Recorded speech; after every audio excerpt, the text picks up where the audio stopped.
Hello, Rashmi. Hello, doctor. Yeah. How to become pregnant naturally? This is one question that is most searched on social media, and unfortunately, it's often very misleading also. So, hello everyone. I'm Rashmi Gopal. I'm an integrative nutrition health coach, and we have Dr. Anupama here. She is an Ayurvedic fertility specialist with over 25 years plus experience, who has helped 1,000 plus couples in their fertility journey. And we've been working together with fertility patients and for many years now, and we just thought we should share our experience with you all. And often we also, felt that patients coming to us have been consuming content in places which is often misleading. And that's why we felt it as our responsibility to come forward and share from our clinical experience and also, the uh, usual challenges that fertility couples go through in their journey. And that's why we are launching a series on how to become pregnant naturally today. And yeah, and this is something that, we want to share as qualified experts from our experience. And I hope you all find a lot of benefit from here. So, who all can benefit from this? Couples who are trying to conceive, and also couples who have been trying to conceive for a while but also struggling, and also couples who have uh, gone through disappointments with failed IUIs, IVFs, and miscarriages. So, and also couples who have been struggling with issues like PCOS, endometriosis, um, and then what else? Tubal blocks, and then low sperm count, low motility, and low sperm morphology, and also high DNA fragmentation index. So we have Dr. Anupama here, and Doctor, as we are launching this series today, what would you like to share with all the couples today? Okay, the basic idea of launching a series like this is to put out information, authentic information, for couples who have been searching for authentic information, basically, because there is so much out there. And when I started thinking of what to put out there, the first episode of this series, I thought that I should share something very, very basic, which all couples should know, understand, and remember. Okay, so I made a list of 5 things which I want to share with all of you. Whoever is watching now or whoever watches later, I hope they really relate to this and know, understand, and remember whenever they are disappointed or feeling a setback in their fertility journeys. Okay, the first and foremost thing is that we all have, as human beings, we are born with the natural ability to conceive, to reproduce. It is the law of nature. Because the first law of nature is to multiply, is to propagate, is to reproduce. As human beings, we are also products of the same nature. And how is it that we believe that we cannot conceive? I see several couples thinking that they completely lack this ability somehow and they are broken and they cannot heal. Please remember, we all are born with this natural ability, just like we are born with the ability to eat, digest, sleep. This is also one of those which is given to us. This privilege is given to us by nature. So we have this innate ability to conceive, to have babies. I want all of you to never forget this. There may be challenges to this, but you have that ability already. Okay. And second one is that Infertility by itself is not a disease. Ayurveda very strictly considers infertility as a secondary condition or a symptom of something else happening in your body. Okay, infertility can be because of your PCOS. It may be because of your obesity. It may be because of your low AMH. It need not, it is not a condition which exists on its own.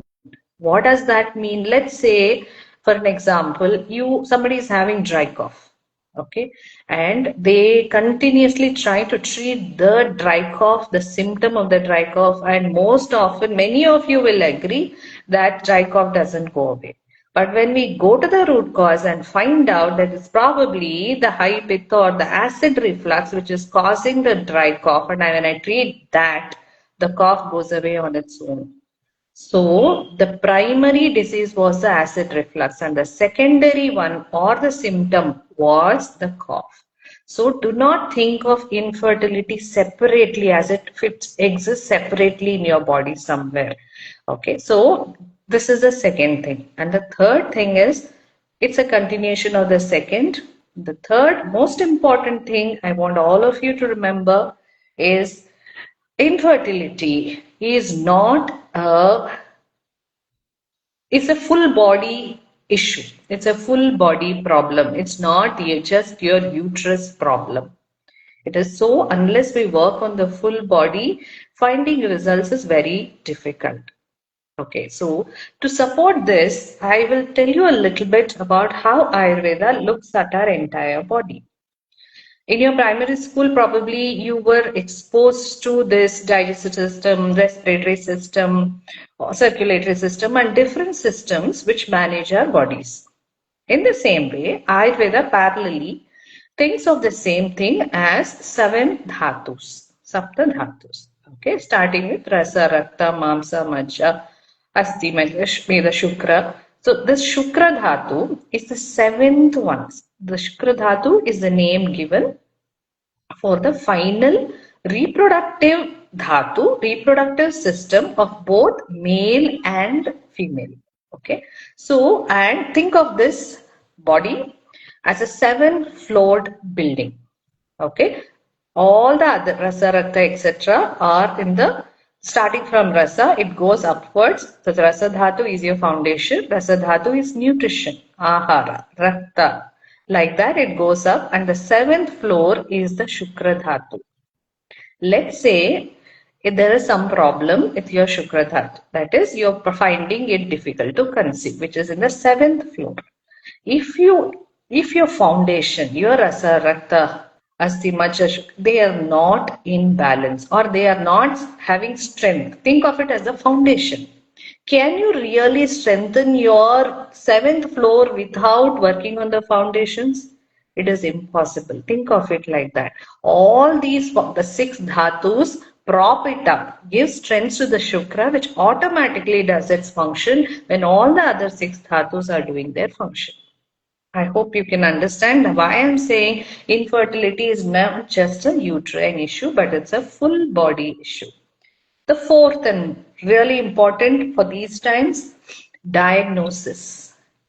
Whenever you're doing a fertility treatment, the first thing we all have to attempt, you, your doctor have to attempt is to get a diagnosis. What does that mean? To find out what is the problem which is stopping you from conception. I told you, conception is a natural ability to conceive.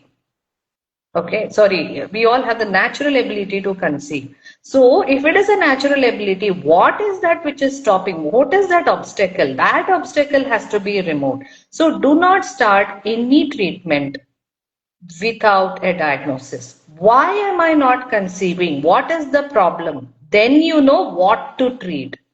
Instead of that, most commonly, what I see in my practice is whenever a couple approaches a medical professional for fertility treatment, so then they evaluate the number of months or years they have been trying, and they just start you on the first level of treatment, which is probably ovulation induction. If that does not work, it is escalated to an IUI. If that does not work, then again escalated to IVF without really spending time and trying to find out what is the diagnosis. This kind of escalating without finding out, it's just a sequential treatment. That's all. Okay. On all the way, we may not even be addressing the main issue because of which you are having conception problems. So, diagnosis, diagnosis, diagnosis. Very, very important. Never forget to ask your doctor, what is the diagnosis? What is my problem? What is the problem? Okay. And the fifth question is, fifth thing I want you guys to remember is, as you have seen probably from when we compare our health with our grandparents or our great grandparents, our health is not as good. In every other um, geography or culture or society, we are seeing that we are less healthier than our ancestors. The same way, we all do have more fertility challenges in this generation than before because of the same reasons of environment, diet changes, stress levels, modern life, many things in the same way. So, do not wait for too long to do the investigations and the assessments and the scans and the blood tests. Do not be afraid of them. You may just choose not to do the treatments at this point, but doing an assessment, doing the investigations need not be delayed because we do not want any nasty surprises or shocks. Then you will regret that, oh, I wish I was told to do these earlier. Maybe if I had done it earlier, if we had caught it earlier, the treatment would have been easier. It is true because fertility is closely related to age. So even whether you are trying to conceive now or later, there is nothing wrong in going ahead and being proactive and do the investigations, assessments and evaluations. You can reach out to us if you need a list of tests, which you want to do, and you can come over for an analysis too, even if you're not trying to conceive right away. These are the 5 things I jotted down to share with you as a basis for every fertility journey, wherever you are in this journey. You were just thinking of starting to conceive, or you're in the middle of the journey struggling to conceive, or you already have conditions like PCOS, etc., and semen problems. Anything, just make sure that you remember all these 5 points at any point of time. And I'm sure it will give you confidence and also a sense of direction. And I hope all of you um, conceive naturally and have healthy pregnancies and healthy babies. Over to you, Rashmi. Thank you, doctor. I think that is going to be very helpful because, I also have, 5 steps to share um, with respect to diet and lifestyle, which is very, very important part of the fertility journey. Like doctor said just now that, there are foundations to be built. Um, as she said, nutrition is a very important foundational aspect. Like, all of us need to understand here is, the connection between fertility and, with our diet and lifestyle. Because everything, I think disease also comes from the food we eat, health also comes from the food we eat and the lifestyle that we follow. So, it's a very important connection here to understand, our nutrition, lifestyle, and also fertility. So, first of all, the second step that we have to follow is ask ourselves, what am I eating currently?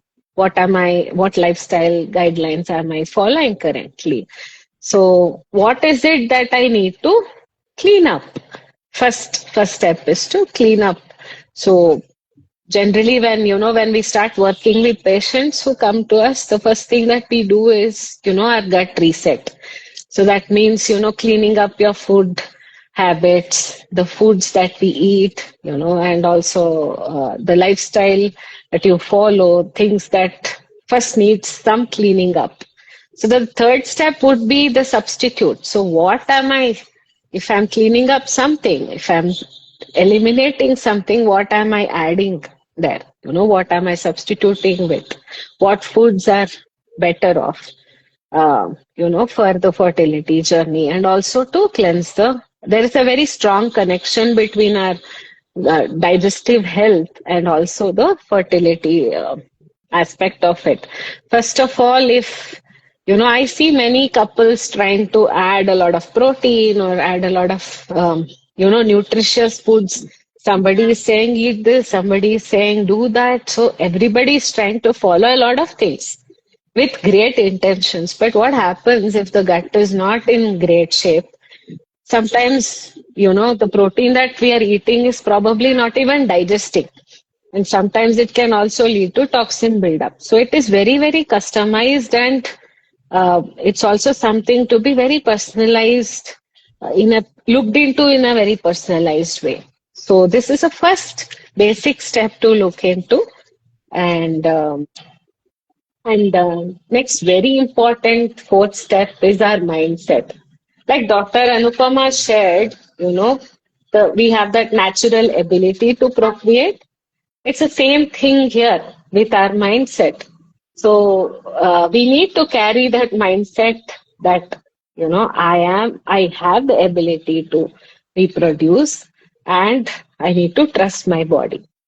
So I personally actually went through an experience where many years back when we were trying to conceive our child, I proactively went to a doctor just to, ask, what all can I do, and how can I take care of my health. But what happened was I was immediately put into some treatment with no issues actually that I had. So I was, even knowing about many things, just that fact that there is some problem is what is, projected in the society outside mostly. So it's not so actually. We have that innate ability, first of all.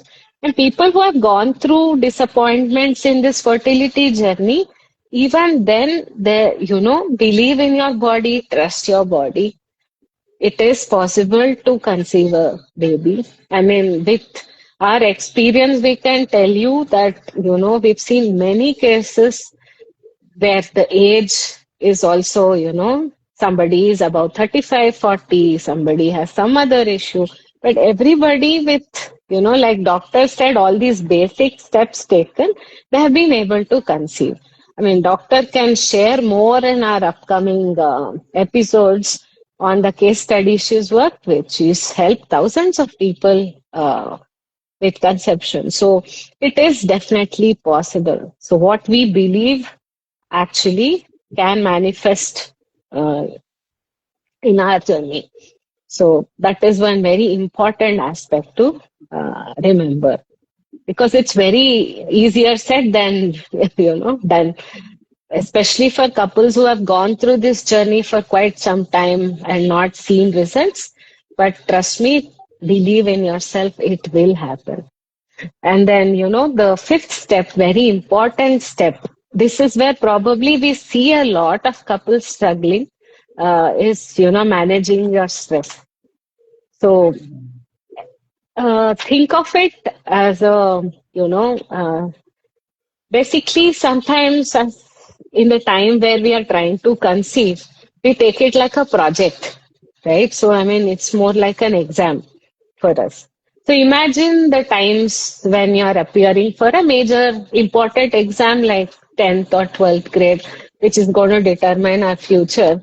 So if you remember, if somebody called you to, play or to a party or to do anything, what would we say? We would say we'll do it after exam, right? So we will take it up like a single most focused thing. So, but our body perceives it as something very, stress, very something very emergency that the body is trying to handle. Like we've seen cases where women who over exercise or do crash dieting, extreme dieting, or go really extreme in trying to do so many things to conceive also actually start missing their periods itself. So there are cases that we have seen because our body thinks that there is some extreme situation that we are dealing with, and it will go into the survival mode. What is survival mode? It is only trying to survive right now. So it thinks that getting periods or trying to reproduce is the last thing that our body will want to do when it is just trying to survive. So it's very important to, you know, relax. Very, like I said, it's hard to do it, but um, it's very important to understand that when our body is under stress, it cannot reproduce. Neither it can restore nor relax. It has to be in a mode of relaxation where you're taking it not like an exam but a regular thing of life. Then the body is ready because conception happens in a more calmer, conducive environment. So it needs that environment to conceive. So we'll talk more about this and also many more things that all of you can do to become pregnant naturally. So we just started this series today, so we'll continue to share a lot of information on how to become pregnant naturally. So I hope all of you benefited from this and um, wish you, you know, a beautiful pregnancy. Thank you, Rashmi. That was wonderful, really. Thank you, doctor. Thank you for your insights. Thank you, everyone, for joining in. See you. See you.